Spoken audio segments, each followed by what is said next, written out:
when we start off, this cabin is an original from this area. It was donated by Dan and Sandra DeBuff. This is typical of the homesteading cabins that were built around here in the 19-teens through 1920s. Now this one is special because it's tongue and groove lumber. Back in the day, before the railroad was able to supply everything, there were sawmills up along these mountains, but they all had tie contracts. They were cutting ties to make railroads. They weren't cutting lumber. So you had a choice of either waiting until they brought in a load of lumber to the local lumber yard, or what a lot of them did was they would hire an emigrant car back east. And an emigrant car was a box car that you could rent, and it was $45 from Chicago to Harlowton. And you could put your animals, your household goods, your implements, everything on there. Well, those that knew there was no lumber out here could also buy the lumber. They would build their houses back in, or their cabins back east, and then take them apart, put them on the immigrant car, bring them out, then they could put them up in a day. Now this one, you can tell, was made probably back east because of the craftsmanship. You'll see there's a little bit of a bow in the rafters, so that the roof will actually shed water. Most of the ones that were made from locally cut didn't do that because they had no tools to make fancier cut like that. But a little cabin like this would have housed anywhere up to about 8 to 10 people. Jeez, that's close quarters. It is, but you figure they weren't inside very much. And a lot of times this would be the main house, and then they would have bunkhouses for the boys, or sleeping quarters in the barns, or whatever. Now, with the modification of the 1860 Homestead Act, the people out here were able to take what was called a desert claim. 160 acres works east of the 100th meridian, or basically the Mississippi.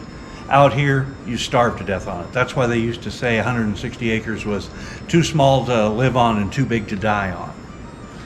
You couldn't make a living on 160 acres. So in about 1868 or 69, it was modified so that you could have 640 acres in your claim, which is a square mile.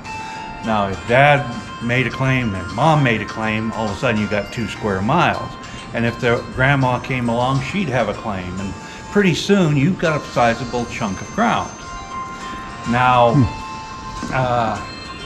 a lot of the big ranchers, like 2. Wilson, for example, would have their hired men file a claim for a section of ground and then prove up on it, and they would pay the guy while he was on that ground, or proving up on it, and then he would buy or they would sign over when it was proved up. That's how a lot of these ranches got a lot of land. And it was all perfectly legal, because once it was proved up, it was the guys could do with what he wanted. Mm-hmm. And they actually made more on it probably working for the ranch than they would have working the ground. But one of the criteria for making a claim to prove up on it was you had to have an 8x10 cabin. It was in the description, it was in the instructions. Problem was, there was no measurement added. So people would make an 8x10 inch dollhouse to set on these extra claims. The instructions said 8x10, it was 8x10. I love it. But prior to,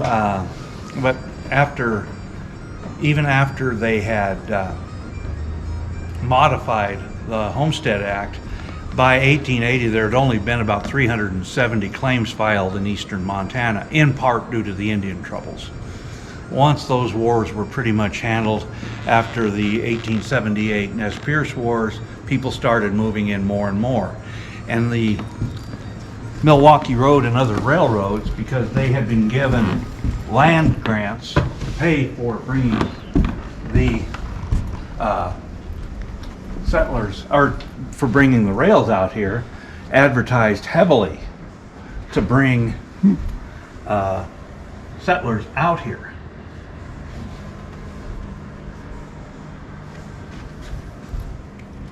Oh, those are nice looking ads. Yes, they were very expensive ads, but you'll see that you got Harlowton right there, Lavina, Roundup, Musselshell.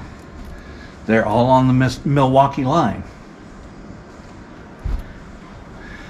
Now, this cabin is a little different in the fact that music was very important to the settlers. They didn't have Victrolas, they didn't have bands, they didn't have radios. You wanted music, you made it yourself. And when the men came out, they usually carried something small, a harmonica, a banjo, a fiddle, something like that. But when the women came, they had to be civilized. This is an original 1885 organ, pump organ, that would have been brought out in those times. Now, it's a little big for this cabin, but it was such a valued piece to the family, it would have been given room in a cabin even of this size, because it would have been so important to their morale and welfare, especially during the long winters. Yeah, the way the wind blows out here. Mm-hmm. Yep. Now, if you look, now we've got other artifacts like these clothes. That's on a washing machine.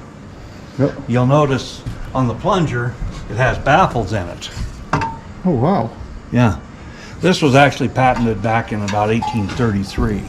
But what you did was, by working it as the agitator, it would move the water around and clean your clothes and beat.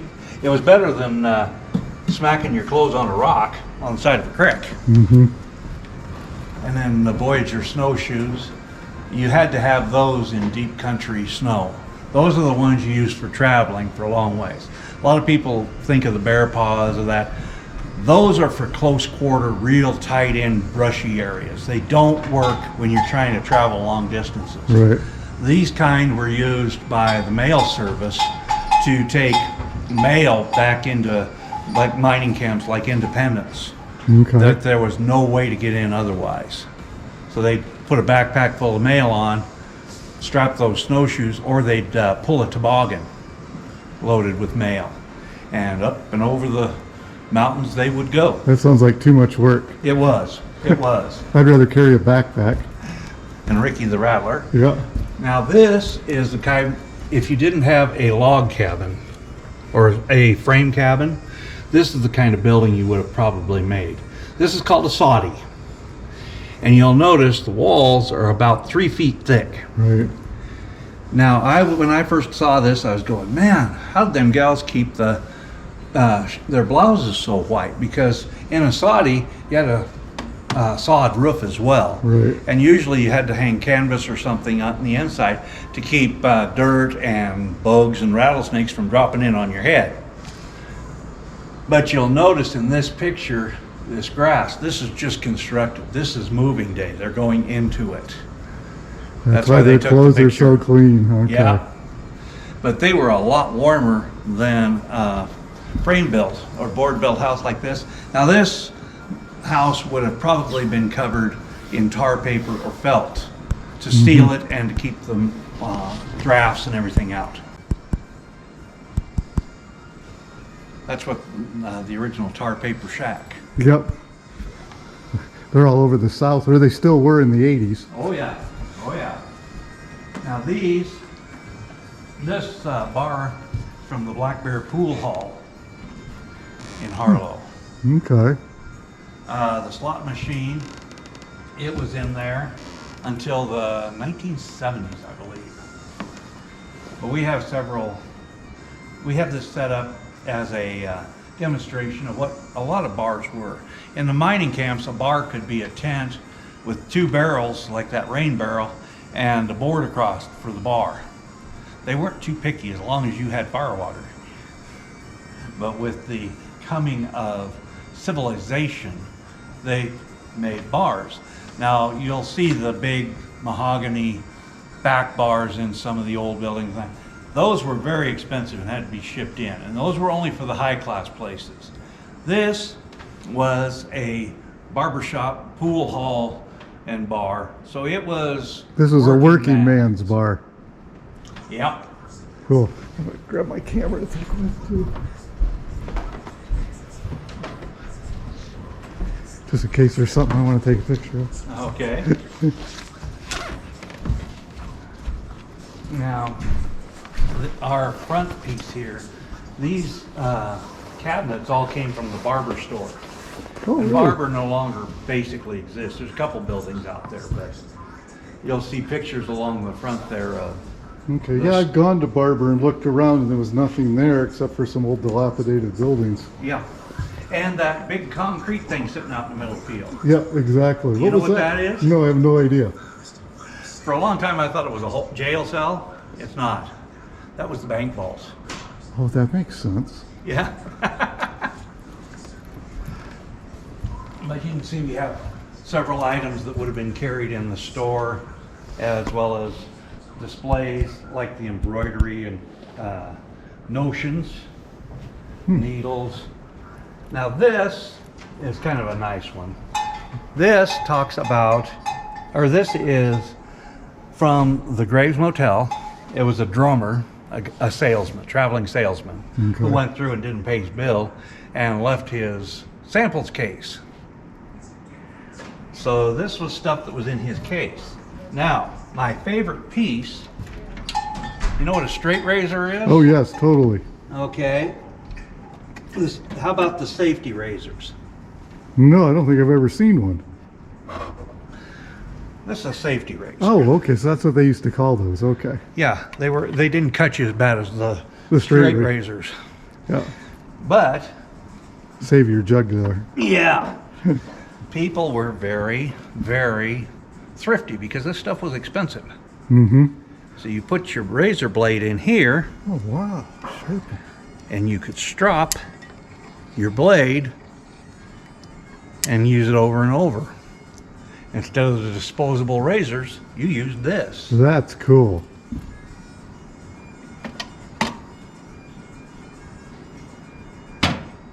And then we have some pictures up here of the Marshall building, which is the building we're in right now. It was the first building built in stone on this street, Central Avenue. Oh, wow. After the big fire of 1906 that destroyed Harlowton.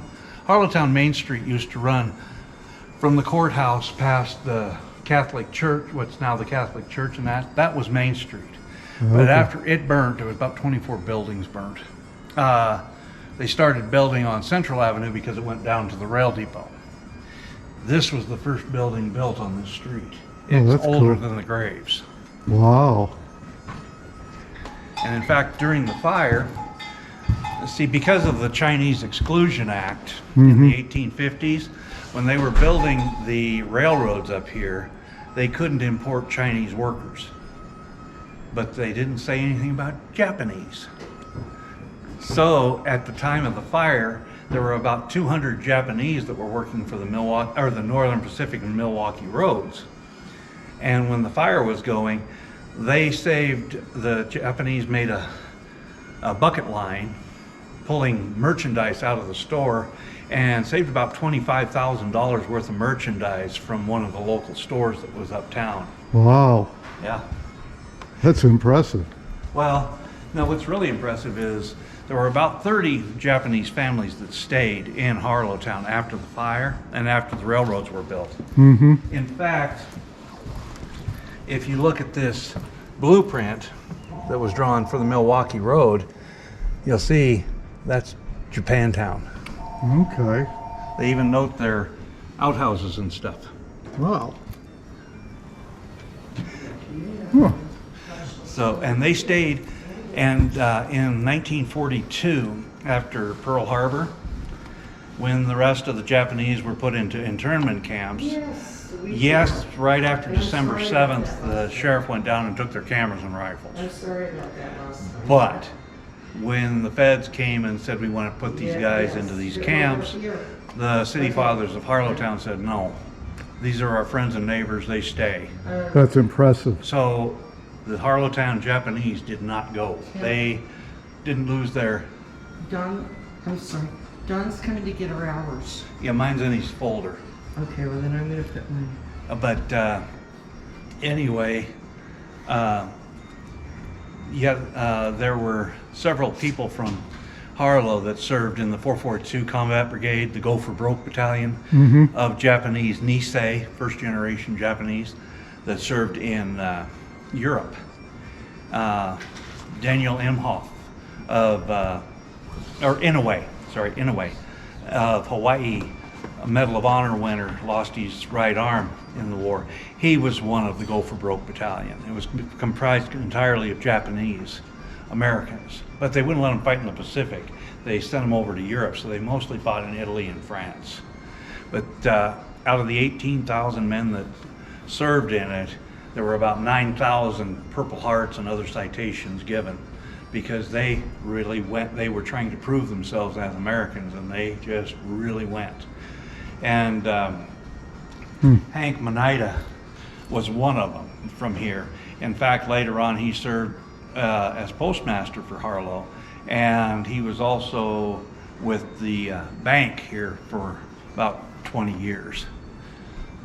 And he just passed away in the early 80s. But he was one of the last of the Japanese from Harlowtown. And our player piano, of course. You gotta have one of those if you're gonna Totally, have a bar. that's totally Western. These actually didn't come out until, I believe the earliest model I've seen was about 1888, 1890. Okay. They were very expensive. This was not the kind of thing that your local watering hole would have. Right. If you were talking about maybe the Golden Cage in Deadwood or something like that, very upscale, then they'd have a player piano. Otherwise, you had the professor banging away, who was a guy who was usually paid in drinks, and his tunes could get a little, but As the night went on. at least it was music. Yep, that's right.